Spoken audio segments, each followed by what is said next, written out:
for fourth and fifth industrial revolution.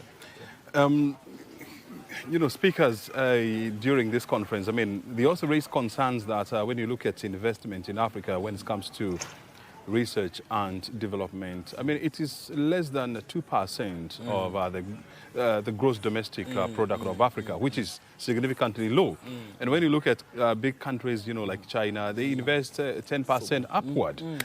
So how do we scale up, funding for research and development as well as innovation in Africa? You put it rightly. It is high time now Africa also invests heavily in research and development, because that's where creativity will come in. And you've also mentioned how other developed countries are doing it. It is high time that to make the right tick, it's a matter of Africans investing in research and development. In Kenya, we already taken the next few steps by ensuring that we establish the University of a Kind, a graduate-only university that will focus on research and development. And this is a university that will be able to provide the linkage between the government, the academia, and the industry. In that, we will be able to commercialize this innovation and knowledge that will come out of this university. And that is the Kenya Advanced Institute of Science and Technology. It's a one-of-a-kind university, and it is the platform that, as Africans, we are looking at to be able to take us to the next level in as far as digital transformation is concerned. Also, looking at the university, we are looking forward to attracting the right brains from Africa. Being a global university for Africa, this is a platform that will enable us as Kenyans and as Africans to now focus and take our seat on the table for the next fifth industrial revolution. Another conversation has been how to help African countries, develop their own smart cities, their own innovation hubs, develop their own startup hubs. In Kenya, for the last 15 years, I mean, we've been developing a smart city concept, at Konza. What valuable lessons are there for other countries to learn from Kenya? Perfect. Yeah, we have various lessons that we've learned, and we were privileged to be in the project from inception. And over the years, we've learned that Rome was not built in a day, and we have to lay the right foundation, brick by brick, to ensure that we achieve the necessary infrastructure in place. We've learned several lessons, one beginning with ensuring that the planning guidelines are in place. That is one aspect. We've also realized that it is a capital-intensive project that requires all the necessary support from the leadership, the government, and also the various stakeholders that are supporting us to deliver the project. Without such support, it's difficult to deliver such a project. And also, we've learned that it is important to have the clear marked objectives in place. Like, for example, in Konza, we are looking at three, our mandate as being three. One is to develop the infrastructure. The second one is to attract on board and retain investors. And the third one is to develop an innovation ecosystem that will contribute to our knowledge economy.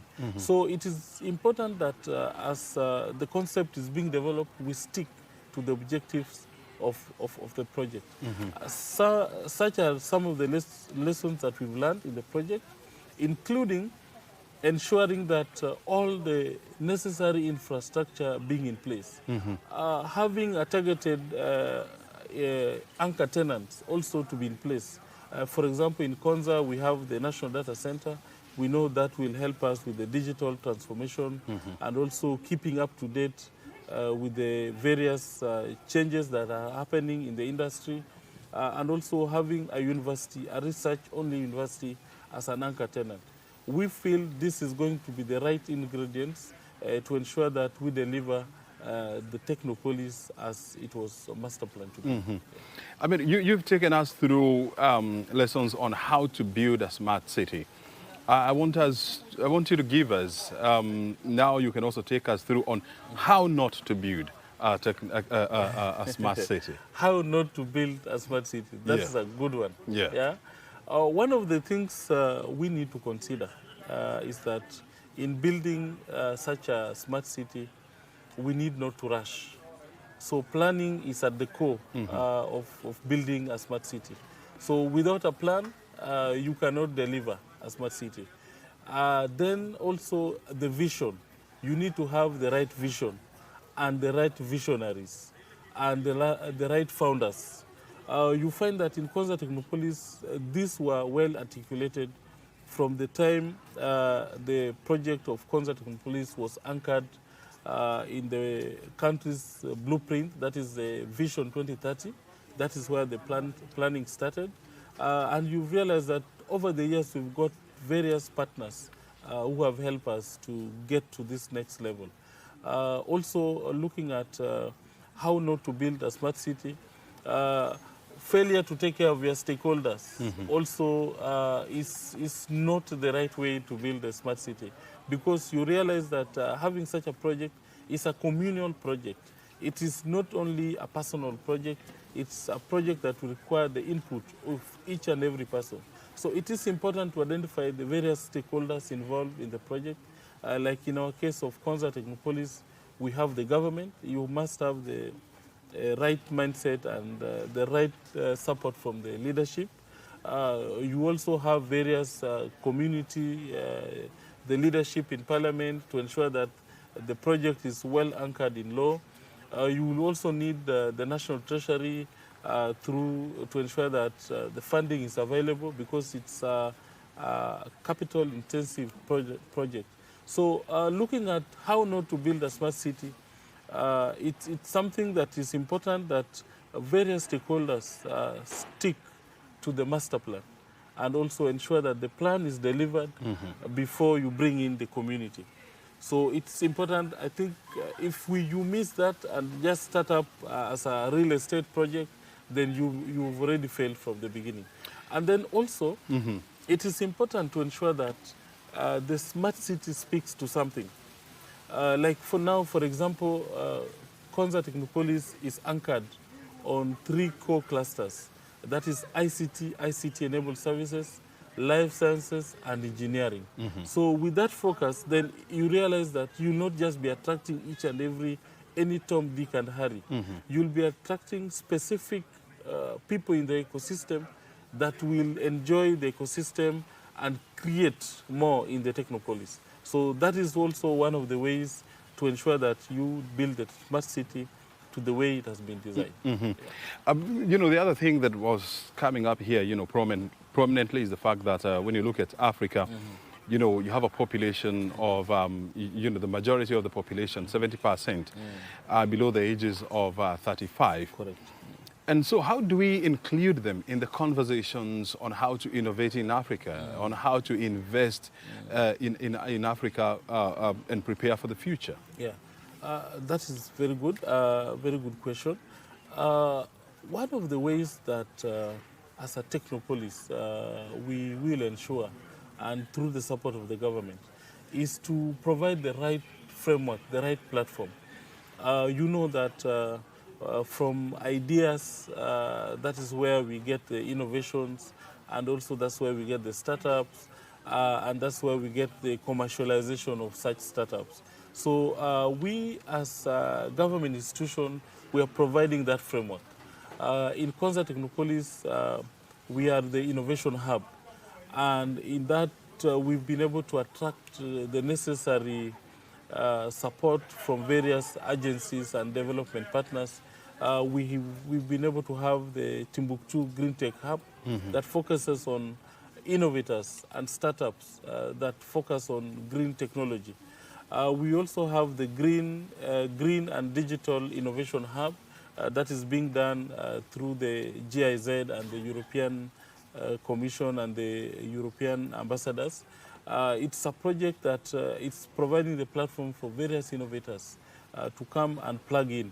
They'll find the necessary environment in as far as incubation of the ideas is concerned, having a startup ecosystem, and also linking them up with the various angel investors into their project. So various startups and various institutions need to be put in place for the startups to find a platform with which they can plug in and thrive. Without that, then you realize that each one of us will be doing various silo projects, and that does not constitute to a successful delivery of a startup ecosystem. You know, the other thing is the fact that, you know, Africa, you know, made up of 54 countries, we are at different stage of development. We are at different stages of digitization. And so you have countries like Kenya who are leaders in this field, but you still have other countries that are still figuring out where to go and how to go there. And so how do we then use our energies and synergies to try and pull each one together? It is important to work together in a collaborative manner because if each African country pulls separately, then we'll miss the economies of scale as a market. You know very well the next market, the next frontier of world market is in Africa because of the population that we have and also the requirements. We've still not yet gotten to the level of developed countries. So we still have a big room in as far as infrastructure development. We need more roads. We need more in terms of food production. We need to be able to produce food so that we can feed our population and also the world. We also need a lot of innovations and opportunities for technological transformation in Africa. So if as Africans we pull separately, then we'll miss the critical mass that gives us the strength and the unity that we need to be able to attract more investment into Africa. So it's important, and as the theme of the Connected Africa Summit has been, from vision to reality. So it's high time that as Africans, if we are talking about unity, and if we are talking about having the same similar platform, then it's the right time that as Africans, we open up our borders to each other.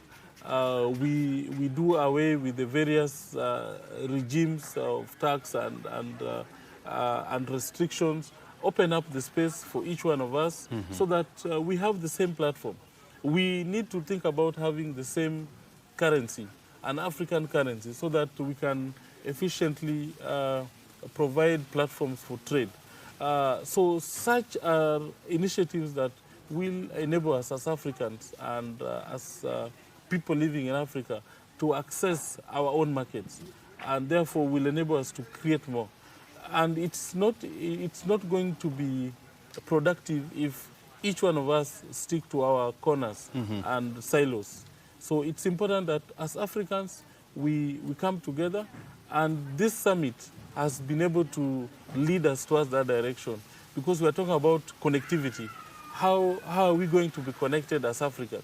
It is important that we are all on the same digital platform, and that is what will enable us as Africans to move to the next level.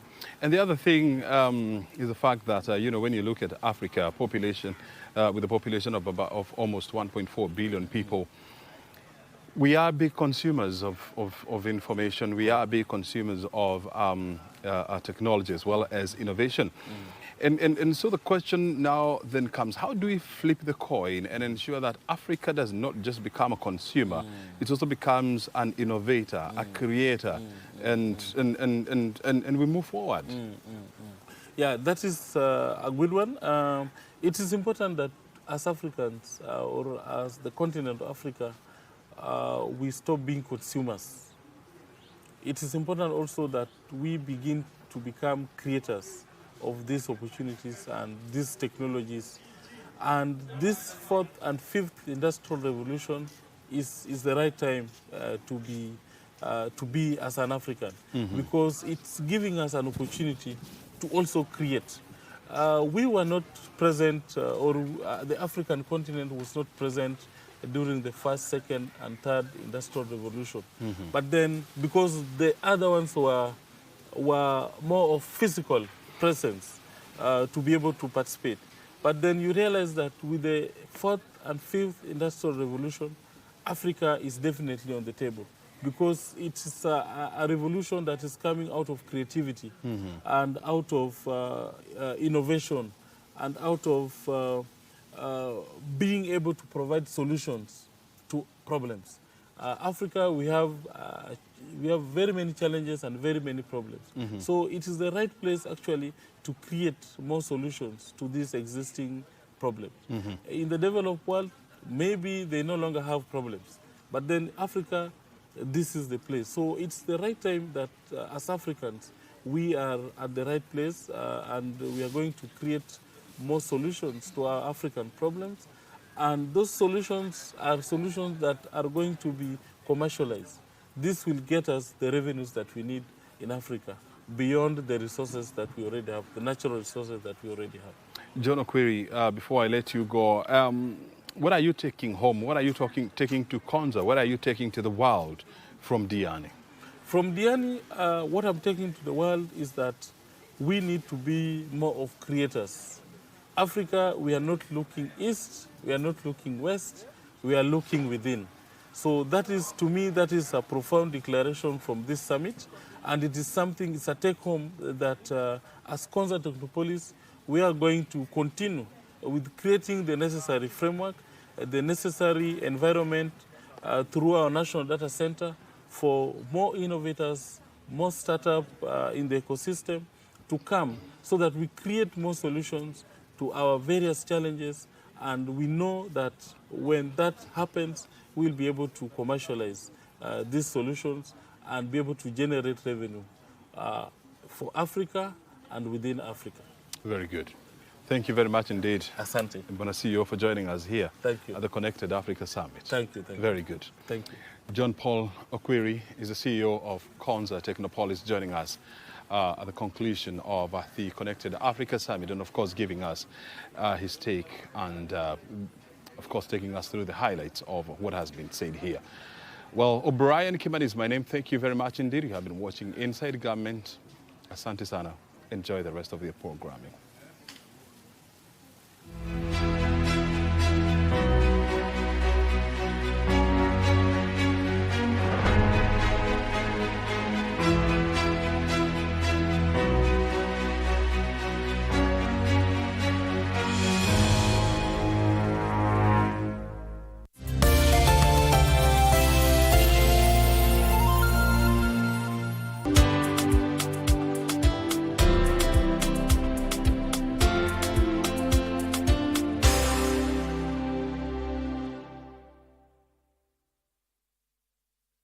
In a world where news is ever changing, staying informed is more important than ever. Join us every week on News Check, your go-to show for the latest in current affairs, breaking news and in-depth analysis. A warm welcome to KBC News Check. From politics to global events, we bring you content that matter to you. We're not just speaking about the governance and how we want to see it, but want to actually participate. Get your facts, hear from the experts, and really understand what is happening around you. We need to change our system first. You have to do the impossible to make sure the message is home. Stay ahead, stay informed, stay engaged. Will these people, everybody agree? Just listen to me. Let's give him a chance to clear the air. Catch News Check every Tuesday and Wednesday from 10 a.m. to 12 noon, only on KBC Channel 1. They say the art without art would just be, get it? We circumnavigate the globe and traverse the local scene to bring you art and culture at their very best. From fine art, culinary art, performing arts, and even cultural events, you name it, and we have got you covered. My name is Kevin Kasioki, and I will be serving you this and much, much more each and every Friday at 8 p.m. only on KBC Channel 1.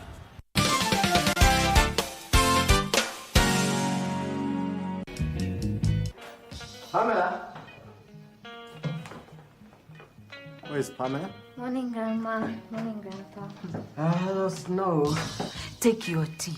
Who takes tea in the morning? Hey. Why are you not in school? I cannot go to school with trauma. Unbelievable. Umepatikanaje huko? Si nimefikiria nitakutadana hapa. Time ulikuwa unafaa kunisaidia, ulinipeana nikauawe. Imagine hiyo haikuwa plan yangu. Care to explain? Words have ears. Acha nikwambie. I will fight my tooth to the bone. No. What brings you here? We used to work with your dad.